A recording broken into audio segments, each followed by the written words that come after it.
오늘 본문을 가지고 예수님의 제자된 공동체 신년 새벽기도의 넷째 날 말씀을 함께 나누도록 하겠습니다. 어느 공동체나 소속될 때 자연적으로 형성된 공동체가 있고 또 의지적으로 형성되는 공동체가 있습니다. 자연적으로 형성된 공동체는 가족이 될 수 있죠. 그리고 초등학교, 중학교, 고등학교도 사회적 측면에서는 자연적으로 형성된 공동체입니다. 반면에 의지적으로 지켜야 되고 의지적으로 해야 되는 공동체, 내가 선택할 수 있는 공동체가 있죠. 지원해서 입사한 회사나 또는 입학한 대학교나 학원이나 동아리나 동호회라고 할 수 있습니다. 그럼 여러분, 교회 공동체는 뭐라고 할 수 있을까요? 처음에는 자연적으로 형성된 공동체요, 이후에는 의지적으로 내가 지켜야 하는 공동체입니다. 두 가지 특성을 다 가지고 있죠. 교회가 자연적으로 형성되었다는 것은 하나님이 먼저 나를 택하여 부르시어 주의 몸된 공동체가 되게 하신 것입니다. 이것은 내가 선택한 것이 아니라 하나님이 나를 부르셔서 나에게 자연적으로 허락하시고 내가 들어올 수 있도록 만들어주신 공동체. 동시에 그 안에 들어온 나는 내가 가만히 있는 것이 아니라 하나님이 목적하신 바를 이루기 위해 의지적으로 배우고 믿음의 행동을 통한 책임이 우리 가운데 필요합니다. 그래서 교회 공동체는 하나님이 나를 부르신 것도 맞고 동시에 그 부르심을 따라 배우고 훈련받으며 사랑과 순종을 통한 합당한 믿음의 행실을 하는 공동체입니다. 양쪽을 다 가지고 있죠. 우리는 예수님이 부르신 예수님의 공동체가 되어야 할 줄 믿습니다. 주의 몸된 공동체의 각 지체로 주님이 부르셔서 주님의 귀한 사명을 감당하도록 허락해 주셨습니다. 그렇다면 여러분, 이 시대 교회 공동체 소그룹의 기준이라고 할 수 있는 가장 기초가 되는 공동체를 살펴봐야겠죠.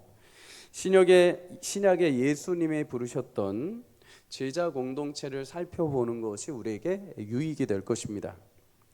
먼저 살펴보기 전에 예수님 주위에 있던 사람들을 한번 우리가 봐야 됩니다. 예수님 주위에는 항상 세 부류의 사람들이 있었습니다. 첫째는 무리들이 있었고, 두 번째는 많은 무명의 제자들이 있었고, 세 번째는 특별히 예수님이 세운 12명의 제자들이 있었습니다. 성경에 보면 예수님 가는 곳마다 무리들이 따라다녔습니다. 무리들. 예수님 기적을 보고 예수님 가르치는 놀라운 말씀을 듣고 예수님을 따라다녔습니다. 그런데 예수님은 항상 무리들과 제자들을 구분하신 거 여러분 아십니까? 마태복음 5장에서 7장에 보면 귀하다고 말하는 팔복, 산상수훈 말씀이 담겨 있습니다. 그런데 여러분, 그 산상수훈의 말씀은 모든 사람에게 주신 말씀이 아니라 제자들에게 부르셔서 주신 말씀입니다. 마태복음 5장 1절에 보면 예수님이 그 앞에 나온 제자들에게 하신 말씀이라고 정의를 내리죠. 마태복음 13장에도 보면은 예수님이 네 가지 땅에 떨어진 씨의 비유를 하시는데 이때 일부러 무리들 앞에서는 이거를 비유로 얘기를 하십니다. 잘 이해하지 못하도록. 대신에 제자들하고 있을 때, 따로 있을 때 제자들에게 그 비유를 풀어서 해석해 주십니다. 차별을 두시는 거죠. 왜 무리와 제자들을 구분을 하셨는가? 무리들은 예수님의 유명세만 좋아했지 진짜로 예수님을 따르는 자들이 아니었기 때문입니다. 여러분, 무리의 특징이 있죠. 무리는 편할 때만 예수님을 쫓아갑니다. 하지만 나의 급한 용무가 있으면 그냥 돌아갑니다. 내가 가고 싶으면 가고 내가 가기 싫으면 가지 않습니다. 내가 좋을 때는 막 환호하고 싫으면 거부합니다. 실제로 이들은 처음에 예수님에 대해서 환호했죠. 요한복음 6장 15절에 보면 예수님을 임금으로 삼으려고 했습니다. 너무나 저렇게 실력도 좋고 또 30대 그 젊은 에너지가 있는 예수님을 보고 우리가 기대하던 메시아가 맞다. 이 땅에서 왕으로 삼자 하면서 왕으로 추대를 하려고 했습니다. 그런데 주님이 고난 받으실 때 이들은 돌변을 하죠. 예수님을 십자가에 못 박아라. 여러분, 이들과 비슷한 부류가 한 부류가 더 있습니다. 무명의 많은 제자들입니다. 흔히 우리는 제자라고 하면 딱 12명만 생각을 하는데 성경에 보면은 예수님을 따르는 무명의 제자들이 많이 있었습니다. 누가복음 6장 17절에 보면 제자의 많은 무리가라고 이렇게 말을 하죠. 이들은 어떤 제자들인가? 당시 히브리 사람들은 스승과 제자의 관계를 맺을 때 스승도 제자를 특별하게 테스트해보고 자기 제자로 받아들이는 것도 있고, 제자 역시도 스승을 택해서 스승이 받아주면 나도 오케이 하고서 같이 스승과 제자의 관계가 형성이 되어야 됐습니다. 그러나 여기에 등장하는 제자들은 예수님에게 허락을 받았다기보다는 그냥 예수님 따르는 게 좋은 겁니다. 예수님 곁에서 말씀 듣는 게 좋고 예수님 기적 베푸시는 그 현장에 있는 게 그냥 좋은 겁니다. 그리고 그렇게 내가 예수님을 따르는 것을 가지고 사람들에게 뭐라고 할까요? 나 예수님 제자다. 저분 내가 잘 안다. 저분 지난번에 기적 베풀 때 나 그 자리에 있었다. 내가 그분한테 들었는데 이런 거 말씀하시더라 하면서 자신의 제자됨을 자랑하고 싶은 사람들이 대부분이었습니다. 그런데 이렇게 무리와 제자들은 여러분 공통점이 있습니다. 누가복음 9장 23절에 보면 진짜 제자는 또 무리에게 이르시되 아무든지 나를 따라오려거든 자기를 부인하고 날마다 자기 십자가를 지고 나를 따를 것이니라.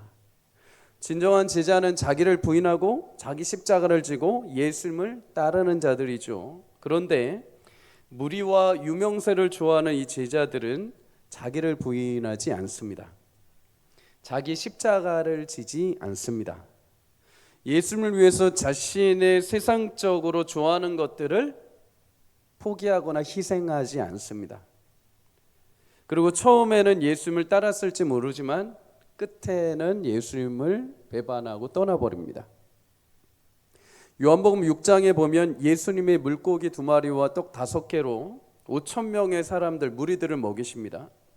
이 놀라운 기적을 맛보고 나서 5,000명이 어떻게 하는지 아십니까? 다음 날 예수님이 배를 타고 건너편에 가버나움을 가시는데 이들이 육로로 예수님을 쫓아갑니다. 다음 날 아침에 예수님이 배 타고 가셨는데 거기에 이 사람들이 쫓아올 정도로 한번 배불리는 그 기적의 맛을 보니까 너무나 좋은 겁니다. 그래서 예수님을 거기까지 쫓아갑니다. 좋을 때는 따라갑니다. 그런데 예수님은 그 가버나움에서 새로운 말씀을 이들에게 하십니다. 나는 하늘에서 내려온 살아있는 떡이라. 내 피는 참된 음료라. 누구든지 내 살을 먹고 내 피를 마시는 자만이 영생을 얻고 마지막 날에 내가 그를 살릴 것이다. 예수님이 갑자기 자신의 생명을 통해 구원하실 것을 비유로 말씀을 하신 거죠. 그런데 이때 무리와 제자들이 이해를 못합니다. 그때부터 이들의 마음이 바뀌기 시작을 합니다. 자신들이 생각한 구원자는 죽어서도 안 되고 늘 신비한 기적과 능력을 베풀어 주셔야 되는데 갑자기 엉뚱하게 자신의 살을 먹어야 된다, 자신의 피를 마셔야 된다 하니까 말도 안 되는 소리를 하고 있는 거죠. 그러니까 그날부터 무리와 제자들이 예수님을 떠나기 시작했다라고 성경이 말합니다. 여러분, 교회 안에서 내가 무리가 될 수 있습니다. 내가 좋을 때는, 내가 시간 날 때는 옵니다. 내가 하나님께 요청해야 할 것이 있을 때는 옵니다. 그러나 굳이 하나님께 요청할 것이 없다라고 생각되면 오지 않습니다. 자신을 부인하지 않습니다. 내 것 희생하지 않습니다.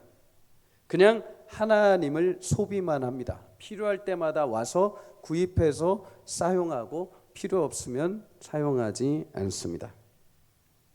환호는 하지만 언제라도 세상에 더 환호할 거리가 있으면 세상으로 달려갑니다. 무리이죠. 또한 자칭 제자들이 될 수 있습니다. 나 어느 교회 다녀. 나 어느 교회에서 요즘에 이거 배워. 나 어느 교회에서 이런 일 하고 있어. 예수님보다 내가 유명한 교회 다니고 내가 예수님보다 교회에서 뭐 하고 있는지가 더 우리에게 더 중요한 신분으로 작용할 때가 있다는 거죠. 사랑하는 여러분, 우리 교회 안에는 외형적인 제자들이나 무리가 없기를 주의 이름으로 축복합니다. 예수님은 무리와 그리고 자칭 제자들 된 무리들을 뒤로하고 진정한 제자들을 부르십니다. 진정한 예수님의 공동체를 세우시죠. 13절에 이렇게 말합니다. 또 산에 오르사 자기가 원하는 자들을 부르시니 나아온지라. 그런데 예수님이 이 자신의 제자 공동체를 부르시는데 어디로 부르시는가? 세상의 화려함 소리가 들리는 곳이 아니라 세상과 구별된 산에서 부르셨다, 이렇게 말하죠. 한 번 정도 여러분 생각해 볼 만하죠. 예수님이 이렇게 화려한 음식점에서 제자들 부르셔서 야, 이거 먹어. 앞으로 나 따라다녀야 돼. 한번 배신하면 안 돼. 이러면 그래도 또 이렇게 먹여놓으면 또 이렇게 오겠죠. 어디 화려한데 이렇게 좀 구경시켜주고 다 구경시켜주고 나서 야, 나 따라다녀야 돼. 너 배신하면 안 돼. 이러면 어쩔 수 없이 대답을 하겠죠. 화려한 궁전에서 화려한 음식을 먹이면서 제자를 부르셨다면 아마 다 거기에 맛에 취해서 아유 당연하죠 예수님. 제가 아유 이거 이렇게 맛있는 거 주셨는데 제가 따라야죠. 근데 예수님은 세상과 구별된 아무것도 없는 산속에서 그들을 부르십니다. 사람들이 예수님의 놀라운 기적을 보고 손들었다면 진정한 제자들은 이제 그런 화려한 기적에 취하는 것이 아니라 오직 예수님과 나밖에 없는 그 산속에서 구별된 자리에서 주의 부르심에 응하는 것이죠. 여러분, 예수님이 우리를 부르실 때도 어떤 화려한 조건이나 명성으로 부르지 않으십니다.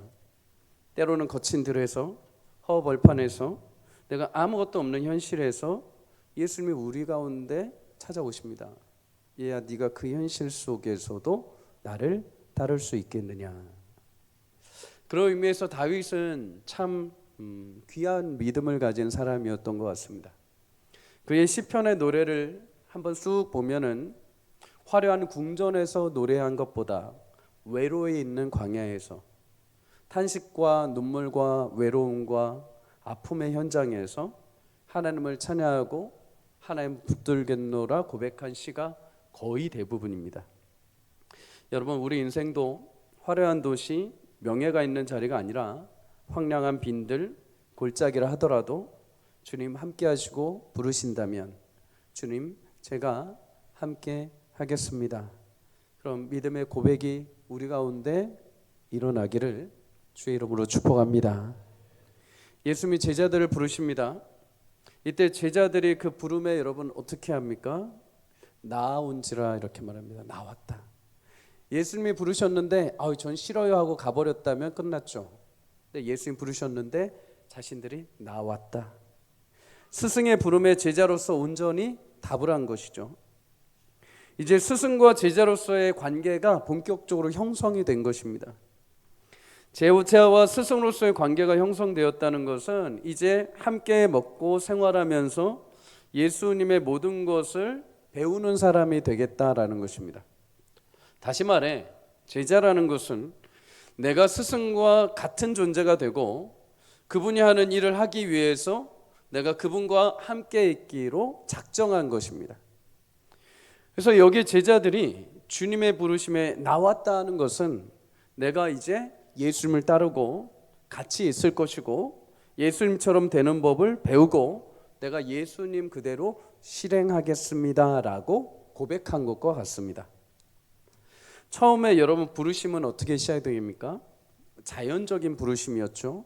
예수님이 택하여 부르셨습니다. 그러나 예수님의 공동체 안에 들어와서는 이제 무엇이 필요하냐? 내가 제자로서 주님을 배우고 주님을 따르고 주님이 행하신 모든 일들을 제가 하겠습니다라는 의지적인 책임과 노력과 결정이 필요하다는 것이죠. 우리가 주님을 믿고 따른다는 것은 내 안에 내가 주님과 함께하며 그분이 하시는 일을 하기 위해 배우고 내가 주님을 따르겠다는 작정이 담겨 있는 고백입니다. 여러분, 우리 교회는 예수님의 제자가 되고 예수님 안에서 예수님을 따르는 교회가 되기를 주의 이름으로 축복합니다. 동시에 교회 안에 있는 모든 목장, 모든 소그룹, 우리 아이들 가르치는 모든 반목회 가운데도 주님이 부르시고 주님을 따르는 소그룹이 되어야 할 줄 믿습니다. 세상의 어떤 소그룹처럼 단순히 어떤 지식을 아니면 그냥 위로를 그런 게 아니라 이 아이들의 심령을 변화시키고 청년들의 마음을 변화시켜서 예수님의 온전한 제자로 세워가는 그런 복된 소그룹이 되기를 주의 이름으로 축복합니다. 모든 최고의 목적은 구주 되시고 아버지 되시는 예수님을 따르는 제자로 훈련받고 제자로 자라가는 것입니다. 미국의 기독교 영성 신학자인 고 달라스 윌라드 목사님은 잊혀진 제자도라는 책에서 이 시대 교회와 성도들에게 의미 있는 말을 남겼습니다. 내용은 이렇습니다. 한번 잘 들어보십시오. 오늘날 크리스천 사이에는 그릇된 신화가 있다. 제자가 되지 않고서도 얼마든지 크리스천일 수 있다고 생각하는 것이다. 제자가 되기 위해서는 자기를 부인하고 자기 찢어짐과 비움과 돌이킴이 있어야 한다. 그런데 그것 없이도 크리스천이 될 수 있다고 이 시대는 속이고 있다. 이것이야말로 이 시대 비극이다. 이런 비극을 타개하기 위해서는 예수님의 도를 날마다 배워야 한다. 크리스천들은 흔히 은혜라고 하면서 노력의 중요성을 간과하고 넘어간다. 마치 노력이 은혜의 반대라고 생각을 한다. 그러나 은혜의 반대는 공로이며 날마다 새로워지려는 영적 노력은 제자의 삶의 절실한 가치이다. 제자는 혼신의 힘을 다해 예수의 길을 배우고 지키는 자이다. 여러분, 우리가 예수님의 길을 배우고 함께 자라가기로 결정하고 그것을 내가 믿는다라고 고백을 하며 신앙생활을 하고 있는 것입니다. 근데 흔히 우리는 자칫 내가 믿는다 하는 것이 그냥 교회에 그냥 성전 문을 밟고 예배만 드리고 돌아가는 것을 우리는 믿는다라고 생각을 한다는 것이죠. 그러나 그게 아니라고 합니다. 진짜 믿고 진짜 성도가 되는 것은 예수님의 제자가 되는 것이요. 예수님 제자가 된다는 것은 그분과 함께 닮아가고 그분이 살아간 그 길을 나도 따라가는 것. 여러분, 이렇게 예수님의 길을 배우고 함께 훈련받는 장소, 가장 좋은 곳이 바로 교회이고 교회 안에 여러 훈련 더불어 교회 안에 소그룹이 가장 우리에게 좋은 훈련 장소인 줄 믿습니다. 예수님 이름으로 모인 공동체만큼 주님을 닮고 훈련되는 제자가 되는 곳은 없죠. 요즘에 이렇게 말씀하는 분들이 종종 있습니다. 특히 개혁을 하신다는 분들 가운데 교회에 굳이 모이려고 하느냐, 모두 세상에 나가서 빛과 소금이 되어야 되지 자꾸만 왜 교회에 오라고 하느냐, 왜 자꾸만 교회 모이라고 하느냐, 세상에서 열심히 살면서 빛과 소금의 역할을 감당해야지. 여러분, 맞는 말입니다. 우리는 세상에 나가서 빛과 소금이 되어야 할 줄 믿습니다. 그런데 여러분, 세상에 나가서 빛과 소금이 되기 위해서는 그만큼의 힘과 능력과 하나님이 주시는 실력을 갖춰야 됩니다. 나가긴 했는데 아무런 힘도 발휘하지 않습니다. 나가긴 했는데 아무 능력이 없습니다. 예수님이 내 삶을 변화시키는 능력도 없는데 세상에 나가서 무엇을 변화시킨다고, 무엇을 바꾼다고 빛과 소금이 된다고 하십니까? 여러분, 세상에 나가서 아무 힘도 없으면 예수님 말씀하신 것처럼 세상이 짠맛에 소금을 짠맛을 내지 못하면 세상이 그냥 밟힐 뿐입니다. 세상이 무시하게 되는 것이죠. 그러면 여러분, 우리가 세상에 나가서 빛과 소금의 역할을 감당하기 위한 그 힘은 어디서 공급을 받습니까? 교회에서 공급받아야죠. 공동체에서 공급을 받아야죠. 소그룹에서 훈련받고 힘을 내야죠. 예수님의 제자된 소그룹에서 서로 말씀을 나누고 기도를 하고 성령 충만한 은혜와 위로를 받고 예수님이 어떻게 사셨으며 예수님 나를 얼마나 사랑하시는지를 체험한 자들이 나가서 예수님처럼 살 수 있고 세상 나가서 하나님의 영광을 드러내게 될 줄 믿습니다. 오늘 14절에 보면 예수님이 이들을 불러 모아서 가만히 우리끼리 3년 동안 재미나게 보내지 않으셨습니다. 그 안에서 머물게만 하시지 않으시고 배우고 훈련시키셔서 전도하러 보내셨다, 이렇게 성경이 말합니다. 그래서 15절에 귀신도 내쫓는 권능도 가지게 하려 하심이라. 모였는데 그 모인 이유 중에 하나는 뭐냐면 예수님을 닮고 예수님의 길을 배워주고 예수님을 가르쳐준과 동시에 예수님으로부터 그 주시는 권능과 능력을, 귀신을 제어하는 능력을 가르쳐 주시기 위해 그 자리에 함께 부르셨다는 것입니다. 여러분 가는 곳곳마다 사단의 모든 권세가 파주고 여러분 기도할 때마다 하나님의 능력과 하나님의 역사가 이루어지기를 주의 이름으로 축복합니다. 그런데 그건 그냥 이루어지지 않습니다. 예수님 곁에 있는 자들, 예수님 안에서 배우고 예수님과 함께 떡을 나누고 예수님과 함께 숨을 쉬는 자들에게 예수님이 함께 하심으로 나타나는 놀라운 증거인 줄 믿습니다. 갑자기 어느 순간 임하는 것이 아닙니다. 예수님 보내실 때 갑자기 그 능력을 주셨다고 하지 않습니다. 함께 하심으로, 3년 동안 함께 하심으로 귀신을 제어할 능력도 주십니다. 예수님과 함께 있는 동안에 예수님과 함께 하시는 모든 사역 속에 담긴 구원의 의미, 예수님의 사랑, 예수님의 그 신비한 순종의 능력, 그 모든 풍성한 열매를 맛봄과 동시에 세상에 나갈 때 예수님 함께 하심으로 그들이 승리하게 되는 거죠. 여러분 함께 모여서 예수님의 도를 배우고 성장하고 힘을 얻어 세상에 나가 주님의 귀한 영광과 은혜로 승리하는 공동체가 되기를 주의 이름으로 축복합니다. 달라스 윌리아드 목사님 책에서 굉장히 충격적인 단어를 하나 발견했습니다.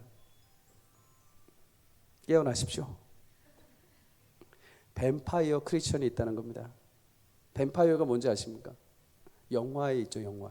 사람도 아닌 것이 사람 피를 빨아먹는, 구원에 필요한 예수님의 피에만 관심이 있고 그리스도인으로 순종하며 제자가 되어 합당한 삶을 살기 위해 노력하는 것은 관심이 없다는 겁니다. 나 구원받고 천당 갈래? 예수님 믿어야 된대. 예수님 그 보혈만 의지하면 된대. 딱 그 예수님의 피 한 방울만 딱 취하고 나머지는 관심 없다는 겁니다. 예수님이 나에게 구원받은 이후에 어떻게 살아야 된다, 예수님이 승천하시면서 나에게 맡겨주신 게 무엇인지, 예수님 나를 통해 그 부르신 그 의미와 사명은 무엇인지는 전혀 관심 없고, 나 교회 다니니까, 나 지금 죽어도 천국 갈 수 있으니까 거기에만 관심이 있다는 겁니다. 사랑하는 여러분, 구원의 피만 취하는 것이 아니라 예수님의 생명과 삶을 따르는 예수님의 제자 공동체가 되기를 주의 이름으로 축복합니다. 마지막으로 16절에 예수님이 부르신 제자들의 이름이 등장합니다. 12명의 이름을 부르실 때 예수님이 이 12명에 대해서 얼마나 애정을 가지셨는지 우리 알 수 있습니다. 특별히 시몬에게는 베드로란 이름을 새롭게 부여해 주시죠. 시몬이라는 원래 뜻은 다들 돌로 잘못 알고 계시는데 실제로는 잘 듣는 자입니다. 잘 듣는 자. 잘 듣는다는 것은 순종을 잘한다는 거죠. 베드로는 어느 날 하루 물고기를 열심히 잡았는데, 밤새도록 잡았는데 물고기가 잡히지 않은 날이 있었죠. 그때 예수님이 배에 오르셔서 많은 무리를 가르치시고 베드로에게 저 깊은 곳에 가서 물고기를 잡아라. 그때 베드로가 어떻게 합니까? 순종합니다. 밤이 새도록 제가 고기를 잡았지만 고기가 없지만 또 주님 말씀에 순종해서 제가 고기를 잡겠습니다. 베드로가 그 이후에 예수님을 배반하고 예수님을 떠나버리고 이제 다시 디베랴 바닷가에서 홀로 낭망하여서 물고기를 깃고 있을 때 저 물 밖에서 부활하신 예수님이 또 찾아오시죠. 그리고 물고기 좀 잡았느냐? 물고기가 없습니다. 그러면 배 이쪽 편에다가 물고기를 한번 잡아봐라. 베드로 그때도 순종을 합니다. 그리고 그 물이 많이 고기가 잡히게 되죠. 그때 그 순종함을 통해서 다시 저분은 부활하신 예수님이시다. 막 급하게 헤엄을 쳐서 주님을 만나러 오게 되죠. 여러분, 그 작은 순종이 그 처음 부르셨을 때의 베드로의 모습, 실패하고 낭망했을 때 그럼에도 그 순종이 다시 부활의 예수님을 만나는 귀한 이름이 되었습니다. 근데 예수님은 그 순종을 통해서 이제 베드로를 단순히 순종하는 자로 끝내는 것이 아니라 그의 이름을 반석으로 바꿔주시죠. 그 순종함을 통하여 믿음의 귀한 하나님의 구원받은 자녀로, 제자로서 이 시대 하나님의 귀한 일꾼으로 세워주는 반석으로 바꾸십니다. 주는 그리스도시요 살아계신 하나님의 아들이십니다. 그 위대한 신앙 고백 위에 교회가 세워지게 하시고 우리 또한 그 신앙 고백하는 모든 자들을 하나님의 거룩한 교회로 세워주신 줄 믿습니다. 또한 야고보 형제 요한 두 사람은 형제입니다. 이 두 사람을 보아노게라고 이름을 지어주시죠. 우레의 아들, 다시 말해 천둥 소리가 나는 아들들. 성격이 불같다는 것입니다. 사마리아를 지날 때 사마리아 사람들이 예수님을 영접하지 않자 이 두 형제가 뭐라고 하시는지 아십니까? 예수님, 불을 내려서 저것들을 다 그냥 살라버릴까요? 말씀만 하십시오. 저것들 감히 어디 예수님 오셨는데. 성격이 급합니다. 그런데 주님 이 성격 급한 제자들도 받으십니다. 여러분 사실 급한 사람들, 성격이 불같은 사람들이 예수님 한번 믿으면 정말 막 불도저처럼 막 주의 일을 해갑니다. 정신없이 해가지고. 이런 분들은 사실 선교지 가셔야 됩니다. 선교지 가서 막 불도저처럼 막 하나님의 일들 막 교회를 세우고 막 영혼들 끌어당기고 막 이런 일을 감당하시는 분들. 여러분 야고보가 성격이 급하긴 급했나 봐요. 최초의 순교자가 야고보입니다. 다른 제자들보다 먼저 주님 앞에 순종함으로 순교한 순교자. 요한은 가장 나이가 어린 제자였죠. 마지막까지 반모섬에서 사명을 감당하고 에베소의 사명을 감당하다가 숨지게 됩니다. 마지막 19절에 한 인물이 등장합니다. 바로 가룟 유다입니다. 가룟 유다를 볼 때마다 늘 안쓰러운 마음이 듭니다. 예수님은 가룟 유다가 자신을 팔 거를 분명히 아셨습니다. 그럼에도 제자로 부르셨죠. 그가 팔 거를 아시면서도 왜 제자로 그를 부르셨을까? 이유는 하나입니다. 그가 팔 거를 아심에도 그가 부디 그 역할을 감당하지 않기를 바라시는 것입니다. 여러분 예수님은 가룟 유다가 아니더라도 십자가에 결국에는 오르셨을 겁니다. 왜요? 예수님 이 땅에 오신 목적이 십자가에서 죽으시는 것이거든요. 그런데 안타깝게 가룟 유다는 예수님이 제자 공동체로 부르셨지만 여전히 그 마음에 예수님보다 다른 물질의 탐욕 끝내지 못했습니다. 그리고 마지막에 예수님을 은전 30개를 주고 팔아버립니다. 그 죄책감으로 자신의 생을 마감하게 되죠. 제자로 부름받았지만 정작 제자의 타이틀 안에는 들어가 있지만 훈련받지 못하고 비참한 삶으로 마감하게 됩니다. 종종 이런 상상을 해봅니다. 만약 가룟 유다가 그날 은전 30을 제사장들 앞에 던지지 않고 예수님 앞에 나와서 던지고 예수님 앞에 나와 회개했다면 예수님이 어떻게 해주셨을까? 예수님은 사실 돌아가시기 전에 이미 가룟 유다에게 답을 주셨습니다. 요한복음 13장 1절에 이렇게 말씀하죠. 유월절 전에 예수께서 자기가 세상을 떠나 아버지께로 돌아가실 때가 이런 줄 아시고 세상에 있는 자기 사람들을 사랑하시되 끝까지 사랑하시니라. 예수님 자신의 공동체, 제자 공동체를 부르시고 아버지께 가야 할 십자가에 못 박히실 그 순간이 다가왔는데 근데 그 순간까지도 끝까지 이제 좀 있으면은 가룟 유다가 자신을 팔 거를 아심에도 끝까지 그 순간까지도 그를 사랑하셨다. 십자가에 달린 한쪽 편의 강도가 예수님 앞에 숨지기 전에 회개했을 때 예수님도 그를 낙원에 이르게 하셨습니다. 그러면 가룟 유다는 당연하죠. 그가 얼마든지 와서 주님 앞에 제가 죄송합니다라면 얼마든지 예수님 품어 안아주셨을 것입니다. 사랑하는 여러분, 우리도 교회를 다니지만 공동체에 속해 있지만 내가 가룟 유다와 같을 때가 있습니다. 내 안에 버리지 못하는 탐욕, 육신의 정욕, 이생의 자랑, 나를 덮어서 언제라도 은 30에 예수님을 비교하고 갈팡질팡할 때, 때로는 그 은전 하나 때문에 내 안에 죄책감이 들고 사로잡혀 있을 때가 있습니다. 하지만 십자가에 달리신 예수님 앞에 나올 때 예수님 끝까지 사랑하시오 다 이루었다라고 말씀하신 것처럼 다시 주님 앞에 나와 참된 제자로 사는 모든 자들에게 하나님은 그 크신 능력과 은혜로 함께 하실 줄 믿습니다. 예수님의 제자된 공동체로 더 귀하게 우리 주님을 사랑하고 주님을 따르는 공동체가 되기를 주의 이름으로 축복합니다. 세상의 귀한 영광, 세상의 귀한 명예, 세상의 그 어떤 것보다도 우리 주님을 따르는 것이 복된 것인 줄 믿습니다. 주님을 따르면 주님께서 그 나머지는 다 채워주십니다. 주님을 따라가면 주님께서 그 나머지 필요한 모든 것들을 주님의 능력으로 여러분 가운데 함께 하실 줄 믿습니다. 여러분, 우리는 교회를 다니는 사람들이 아니라 예수님과 함께 살기로 부름받은 자들입니다. 오늘도 주님은 산 위에서 우리를 부르실 수 있습니다. 얘야, 다른 거 다 없는데 나와 함께 할 수 있겠니? 네가 그렇게 기도했을 때 나는 그거보다 이게 더 좋은데 내가 이거를 주면 네가 함께 할 수 있겠니? 여러분, 그럴 때마다 우리 믿음으로 고백할 수 있기를 바랍니다. 주님, 제가 그거 없어도 주님 함께 따를 수 있는 제자가 되겠습니다. 주님, 세상 속에 무리에 머물지 않고 무명의 제자들이 머물지 않고 주님이 그 이름을 불러주신 그 제자들처럼 저를 불러주십시오. 그리고 제자가 그 부름에 따라 순종함으로 주님과 함께하는 공동체가 되도록 하겠습니다.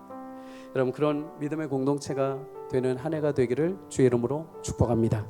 믿음의 예수님의 공동체, 예수님의 제자 공동체로 한 해 주님 안에서 그 기쁨과 그 놀라우신 역사를, 하나님이 이루신 놀라운 큰 축복을 누리며 한 해를 살아가는 귀한 모든 제자 공동체가 되시기를 주의 이름으로 간절히 축복합니다.